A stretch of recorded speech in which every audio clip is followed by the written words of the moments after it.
got a picanha from Snake River Farms. Super excited to get after this. I've never done one of these before. I've eaten it. I love it. It's amazing. But, I just want to check this thing out, kind of get a feel for how I want to trim it. Look at this marbling and that fat cap. I mean, there's no way this thing isn't going to be delicious. So I know it's got a really thick silver skin on it, and if we don't trim all that away, we're going to end up with some really chewy bites. Between the silver skin and the fat cap, there's this meat that really, it's almost like a fillet texture, but even more marbled, even more juicy. So this thing's going to be awesome. So I'm trimming it up, and what I'm trying to accomplish when I'm trimming it is just kind of obviously get rid of this really thick silver skin. I mean, this stuff it's thicker than any brisket I've ever had to trim off, or even any ribs. And look at that stuff is just thick. And if we don't get rid of all that, we're going to end up with some really chewy bites, which just takes away from all the awesomeness of this cut. So I'm going to keep trimming away. When I'm trimming, I'm trying to get rid of the silver skin, but obviously also trying to get rid of any like kind of loose pieces that the butcher may have left on. Because what we're going to do with this is we're actually going to end up cutting it into 3 big, just juicy, awesome steaks. And I want to make sure they look great and just really have a great feel when you bite into them. So just keep trimming away here. My teenagers joined me in the kitchen. I love it when he's interested in what I got going on. He loves to eat the food that I cook, so I love to pass down any secrets to him. So check this out, buddy. Look at all this that we're trimming off here. That right there that's a thick piece of silver skin.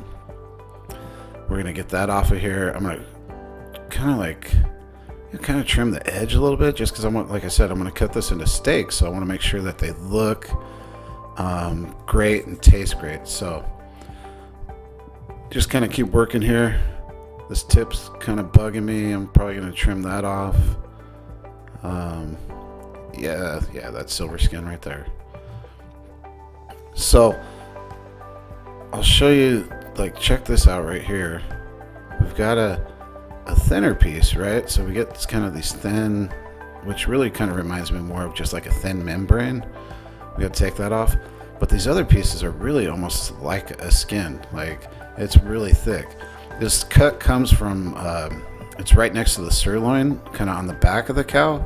Doesn't do a lot of work, which is why it's so tender and awesome. But yeah, if we don't get rid of all this, it's going to ruin it when we eat it. So yeah, check that out. Look how thick that is, right? Actually, that's just a piece of fat, but so we'll keep trimming away. Yep, that's some silver skin. We'll get that off of there. We're almost about done here.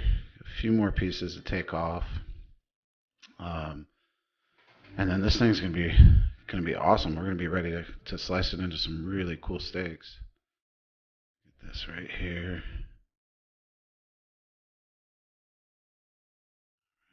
This fat cap. Normally, I would trim a fat cap like this down a little bit, but actually in Brazil they think you're nuts if you don't eat the fat with your bite of the steak. And like I said, I've eaten this plenty of times. I've never cooked one, but that fat it's so buttery, and it really, really enhances the flavor of the beef. So this is gonna be good. I'm really excited to get this going. Gonna do a reverse sear. Get that. And I'm gonna reverse sear it so I can cook it slow and really let all of the fat release before I sear it and get a nice good crust on the steaks. Trim this over here. Just try to make sure I'm really making some kind of even cuts. We're going to cut with the grain instead of against the grain. We're going to cut with the grain to make our steaks, and then when we eat it, we're going to cut against the grain to just have just the best, most tender bite. Let me check this out. It's looking good right here. Alright. Let's see how this thing looks inside. It's going to look awesome. I'm telling. Oh, Jesus. Look at that. Look at all that fat that's just going to melt. This is going to be amazing. So I'm going to cut it into 3 steaks. A lot of people do it into 4. And this is a pretty good picanha right here. It's almost 3 pounds. Look at that. I mean, come on. You can't beat that. This thing is going to be so good. Yeah, wow, this is going to be awesome. So, yeah, when we eat these things, we're going to cut across the grain, and it's going to be just the most tender, awesome bites. And just all this fat's going to release. It's going to be cool. So let me clean this up. So we got to get our rub going over here. I use a really simple rub. I'll go ahead and show you guys how to put that together. It's so easy, and I love it for all steaks. So I'm sure it's going to be good on this. So here we go. Okay, so 2 tablespoons of paprika, tablespoon of garlic, tablespoon of dill weed, 2 tablespoons of salt, tablespoon and a half of cracked and crushed pepper, tablespoon of onion powder, and then I don't do a lot of the red pepper just because Mom. Show them what it is. Red pepper flakes. But I do a few of these just to give it a little extra bite. A little taste. Yep. Mix it up. Mix it all up. And then we're going to season our steaks with this.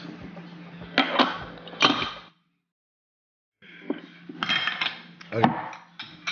So now we have a steak. We're going to season it. We don't want to over season because you don't want to like hide the great beefy flavor. Mm-hmm. Yeah. Because a lot of flavor will come from the way you cook it too, right? Yeah. And a lot of people just do this with just salt and pepper because this steak is so flavorful. So flavorful, the fat and stuff too. Yep.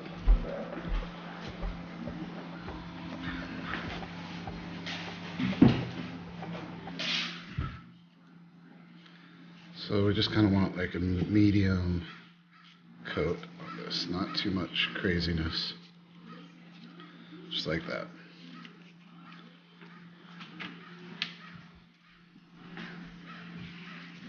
Looks good, that rub. Yeah. I made it up. Really? No. Kind of. I mean, everything that you make up in cooking, you kind of copy in from somebody else just because it's been done. Because you've eaten so much stuff, right? Yeah. So you're not going to use all of that, right? Nope. I'll save this because we're having steaks this week too. So now we want to let these rest for about a half hour, and the salt will pull some of the moisture out. You'll see in the pan. That's why I have it on a cooling rod. Up in there. Yeah, you'll see some moisture drain out, and that makes the steaks a little firmer.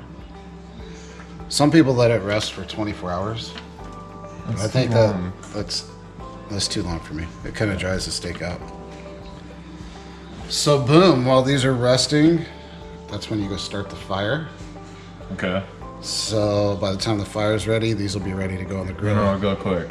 Yeah, we're gonna do a reverse sear, which means we're gonna cook these really slow, not on direct heat. Oh, okay. And then at the end. And then once they get to 100 or so, we'll take them off, put oil over them, and then we're gonna put them right over the hottest coals so they sear really hot. Is it 130 medium? 130, yeah. Medium. We'll pull them about 125 to 130 and then let them rest. And I've got about 25 briquettes in here. I'm gonna add a stick of dark cherry wood just because I want to get a smoky flavor. And we'll light this up and get this bad boy going.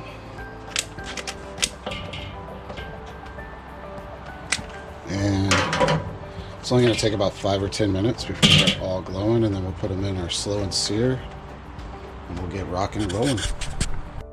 All right, the coals are looking right. So now I'm going to pour them into the slow and sear. So come right here. Just watch out. Don't let it touch you.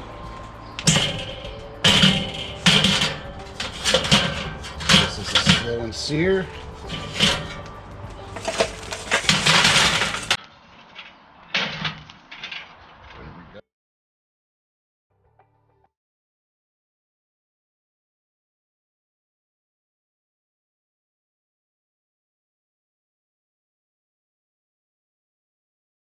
We're not using a lot of briquettes because I want to really keep this heat low. I'm looking for like 220 to 250 for the reverse sear, and then we'll crank it up later. I throw in the cherry wood now because I really want to get a nice smoky flavor on these steaks. So yeah, this is going to be awesome.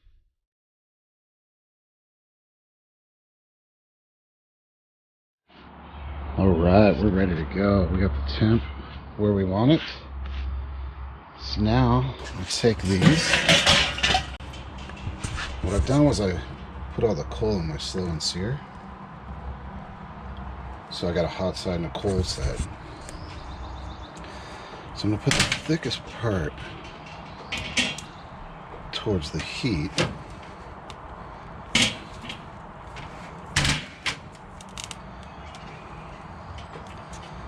Really want to keep them away from the direct heat. That's really what we're going for. And I got my cool little ink bird. And what I'm shooting for is when this thickest one is about 80 degrees, we're going to flip them. Get me right in the middle there. And I also got my instant thermo, of course.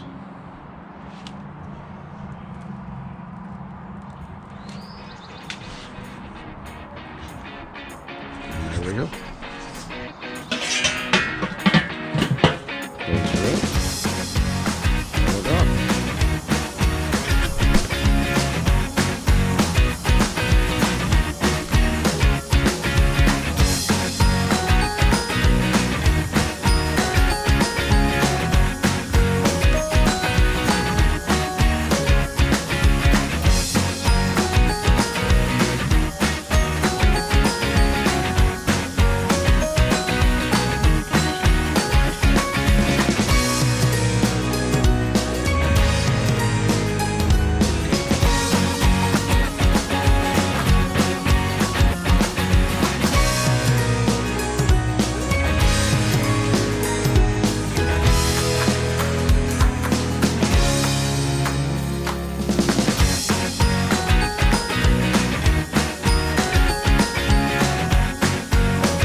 All right, here we is. I'm going to throw some olive oil on these things.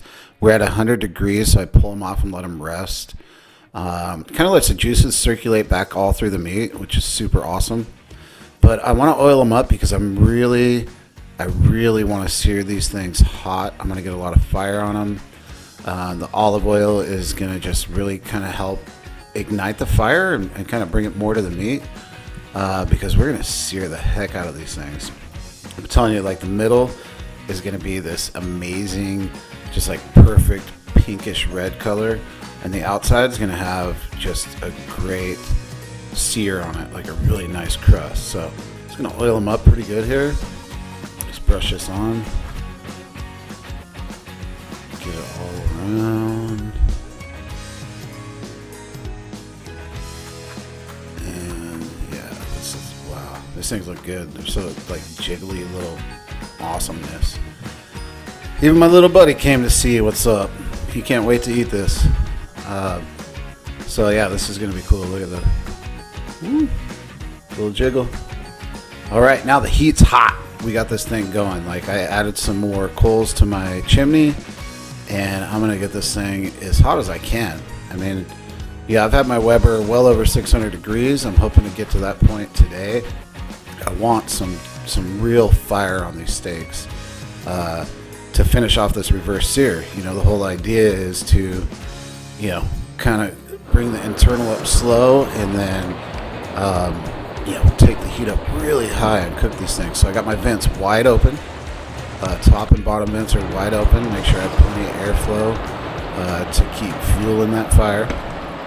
And so now let's just throw these things right on. Look at that. Oh. Now we're getting some heat going. This is going to be good. A little flame. I want a lot of flame. We just have a little bit going right now, but trust me, it's going to get, fire's going to really start hitting that olive oil and the fat drippings from that fat cap. And we're going to see it really start to flame up. It's going to be super cool. And when it starts to flame up too much, you know what you do? You just kind of put the lid back down because that oxygen with the lid open is what makes the flames come up really hot. So don't freak out if you see a bunch of really hot, high flames. When I open the lid, flames really spark up, but once I close the lid, they kind of go away. We let this go to about 110, 115 internal. And then it's going to be time to flip them. The heat's like, we're over 500 right now. Oh yeah, smells so good. So I flipped them at about 115. Now we're going to let them roll till about 130, as close as we can get to 130. I don't want to be over 130 because I'm really looking for, I'm trying to be on the rare side of medium rare. Like it's over 600. This grill gets hot. And we're on a rainy, stormy Seattle day. It's cold, but this kettle still, the heat still pumps out. I mean, it's awesome. I mean, look at this weather. It's ominous. All right, here we are. Perfect, 130. Ready to go. So it's time to pull these things, bring them in the house. I'm going to put them in a foil tent and let them rest for about 10-15 minutes, and that's when we get all our sides kind of put together. It gives us time to kind of really get everything ready to plate. But wow, look at that. Oh man, I cannot wait to dig in. This is going to be good. So here it is tinted, and now it's time for the cut. Time to reveal this bad boy. Look at that juiciness. So these sat about 10 minutes. And I'm about to cut into these. I want to really show you guys the middle of one of these. Let me see. I'm going to flip it around. I really want to show you guys how juicy and amazing this looks. And I hope camera picks it up well. Because I'm telling you, Picanha, once you do this, it's going to be on your rotation for... Wow, look at that. Holy moly. Oh, I can't wait to dig in. That's going to be so good. Wow. All right, let's get this on the plate. Got some nice slices. A little food porn picture for you guys. Wow, it looks so good. All right, yeah, let's get this on the plate. There we go. Dinner is served. Man, this is going to be awesome. Well, I'm going to go eat this, but thank you guys for watching. If you could, please like and subscribe. Got a lot more barbecue videos coming, and cheers from me to you. Remember, keep it meaty.